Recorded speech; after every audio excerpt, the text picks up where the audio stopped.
Well, I'm going to welcome you all back for another episode of He Said. She said. My name is Michael. And I'm Amanda. Hey, Amanda. Thank you for joining me today. Thank you for having me. It's great. I've been wanting to talk to you. We know each other a bit, and we work a little bit together, and I'm always fascinated by different parts of your story. But He Said, She Said is a radio podcast about relationship issues.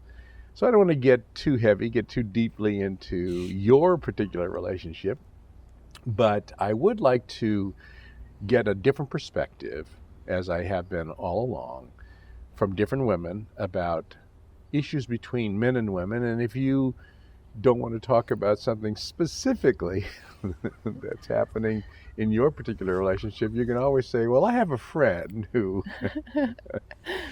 Okay, so let's get started with some of the common things that we've talked about on He Said, She Said in the past. One of them is the 3 things that destroy a relationship. And they say that the number one thing is finance. Issues about money. Refusing to set a budget, I cannot stand it. I cannot stand it. So we want to talk about that, and maybe when we get through this particular episode, we could talk about the second thing, which is communication. Absolutely have zero communication in my relationship. Yeah, really. And then there are sexual issues. We may pass on that because a lot of times people are... I don't like to kiss and tell. Okay, all right. So let's start with financial issues as they affect relationships. You mentioned failing to set a budget. Does that mean that nobody knows how much money is in the budget and just spend? And I know how much money we have and how much can be saved and how far we could take that money to grow with it. Right. But my partner is not interested in setting a budget. I don't know if it's just like he feels like that's too grown up or what, but... So what happens when the money runs out? I mean, it's not an infinite amount. We just borrow money from each other until next paycheck.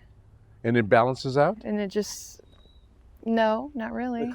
I don't need you to necessarily tell me exactly what happens in your relationship, but in this he said, she said conversation, you're basically giving me your impressions as a woman, what maybe she would say, and you might base it on actual experiences, but it doesn't have to be. So the audience doesn't have to necessarily think that what you're telling me is exactly what goes on in your relationship. Okay. You know what I mean? Yeah. It doesn't have to be. Yeah. And I'll do the same thing with you. It'd be a little tit for tat. I will discuss issues from a male perspective, as the he said in this conversation, and it may or may not be a direct relationship to something that's happening in my life. Let's see what that means and how that affects your relationship, because this is not a show about economics and budgets, but how do you think it affects women's relationships when the man doesn't really seem to care about a budget? I think it makes us feel insecure in the relationship as far as the future. Are we going to save for a future? Are we going to put money aside, start planning to buy a house, or maybe we want to go on vacation? Do we want to live paycheck to paycheck? Right. Or are we going to set a retirement? All these things I have in my head, and I'm just wondering. We're going to get to the communication part. I think that would be resolved if a couple would communicate.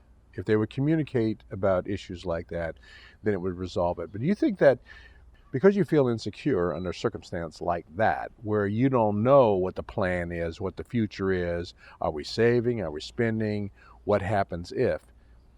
Do you think that is a typical characteristic of women over men? That women are concerned about security, and men are really not so much concerned about security? I think you're onto something. I think you may have discovered something. Yeah.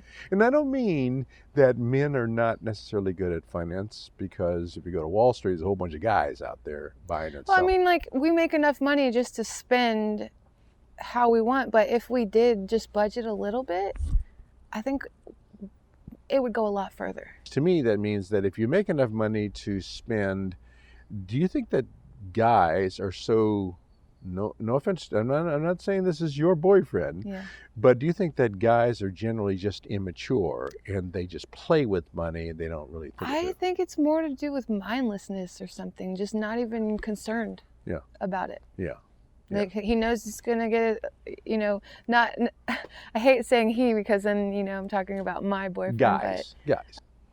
they know money's coming, so it doesn't matter. They know when the next paycheck's gonna come. Yeah, and another thing that I want to make sure that the listeners who follow this He Said, She Said show realize that I'm not saying that all people do this when I say guys or women. Not all women are the same, and not all men are the same. So if you say, I think that guys generally don't really pay much attention to that. Obviously doesn't mean that all guys don't pay attention. I understand that, and I hope that the listener is aware of the fact that we're not making statements about everybody when we talk about somebody.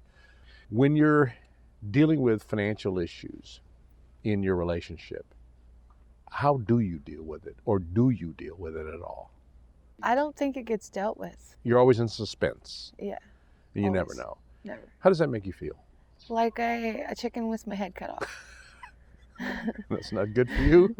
No, and it's making me feel like I'm crazy because I don't know if it's serious or not, or maybe he's just not ready yet, but my biological clock is ticking, so Right. I don't know if, am I wasting my youth here? And that's one of the things that in a relationship causes a little bit of resentment too. If you spend 2, 3, 4, 5 years in a relationship and then it dissolves. Yeah. And did I just waste all my time? Right. And with the wrong guy? And your 2020 hindsight could have told you it was going to end. Then you might say to yourself, oh my gosh, why did I waste all that time? Now you're resentful because you can never get that 5 years back. I'm already starting to, I haven't even broke up with my partner yet. We haven't broke up. I don't know what's going to happen.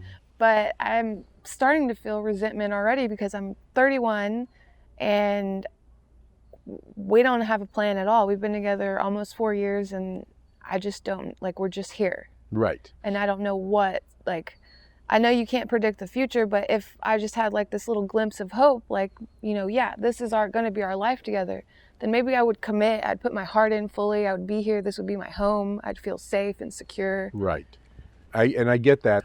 I'm not proposing that people map out a set in stone plan. Because you never know what's going to happen. You never know. You really never know. You try to predict. And I remember one person said to me one time, as soon as you say, I have a plan, God starts laughing because the plans change. And it just goes to show you that a lot of times you're not in control of your plan.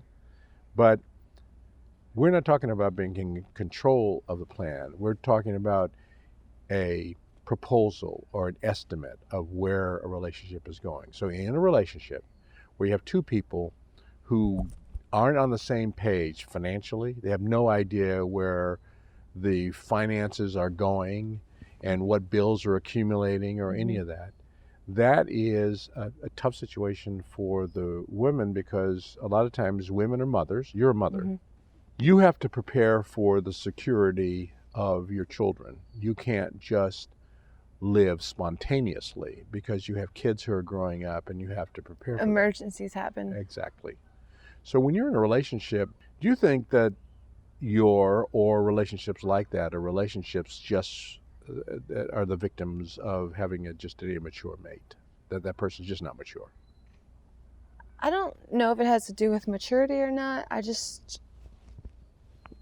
I really don't know. Yeah, and I think that would be something. I only think in my head. I only know how I feel, so I know that it makes me feel unstable, very right.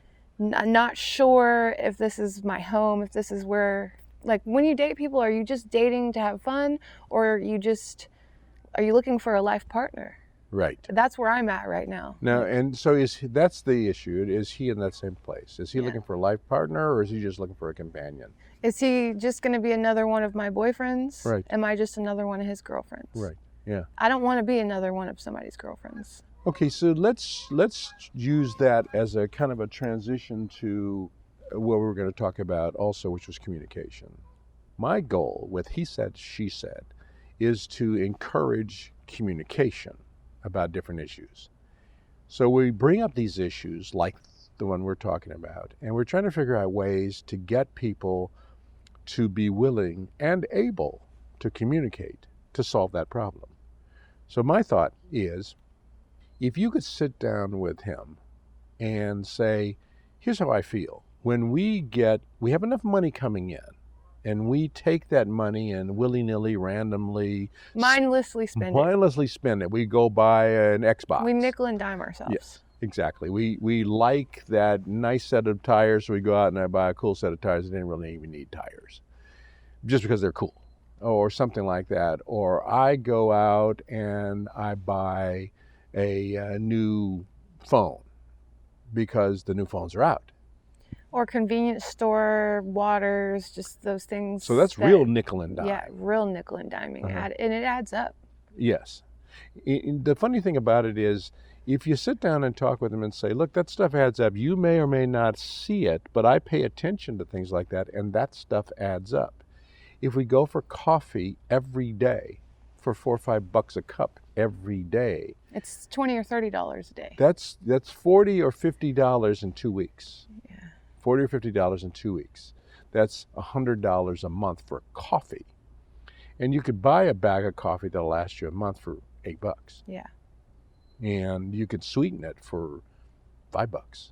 So for $12 for the month, you have coffee you can make at home, put in a stainless steel. You can go buy a stainless steel cup for $12. And with that money you save. With the $85 you just saved. So that's the thing that women think about, and men who are conscious about money issues. Or maybe they're serious about their relationship. Or maybe they're serious about their relationship. That's where I'm stuck. I'm not sure if he's serious or not, because I feel like if he was serious, maybe we would have a savings and we would have talked about a future after 4 years. Okay. We would have talked about getting a house, or if he wanted to have children. Yes. Do you have a joint account? Yes. Okay. Do you talk about that joint account? Do you control all the time? With a joint account, usually people put in whatever they agreed to put into the account, or whatever they have. In some cases, they don't have much, and they really don't contribute much to the joint account. But somebody monitors that, and then the person who monitors that has the headache of seeing what's really happening. So do you monitor it, or does he monitor it? I monitor it more than he does. That's definitely for sure. Do you put in to the accounts equally? Equally, yeah. Okay. About the same. Okay, but you have different priorities for expenditures. We split our bills, and we each have a car payment, and that's about it. Mm-hmm. Well, that's pretty low expenses, and that would really, to me, indicate you don't have a combined household. If that's all you have is a car payment and a couple of things. But you don't share the cable bill, you share the phone service. And food. Yeah, we do. All that. I go grocery shopping. He has never gone grocery shopping. And I do the dishes. But let's do this. But I'm not trying to I probably shouldn't put that on there. If I felt like that was my home, that was my soulmate, we were in this together, I would take pride. I would do those dishes with pride. But I just feel like a roommate. I'm paying half the bills, and I have to do all the dishes, all the cooking. And for a long time, I was doing all the laundry. I finally stopped doing his laundry because I just felt like he was just taking it for granted. And I'm not his wife. Right. I'm just his girlfriend. You're not his housekeeper. Yeah. I get that, and I think that's a situation that occurs in a lot of relationships. I just need to know where I stand in the relationship. I guess I'm to the point where I'm done being somebody's girlfriend. Yeah. I'm 31, I have kids. I need to plan for my future. I need to either separate so I can maybe have a chance to have that with somebody else before I'm too old. Right, I get it. But let's do this. Yeah. Let's leave this podcast. Let's come back. Can you come back and talk some more in another podcast? Yeah. All right. So let's leave this one, and when we come back, let's address the whole issue of splitting bills, splitting responsibilities, what's fair, and things like that, and the communication that leads to that solution. So join us when we come back next time on He Said. She Said. Again, I'm Michael. And I'm Amanda. Amanda, thank you for joining us. Thank you for having me.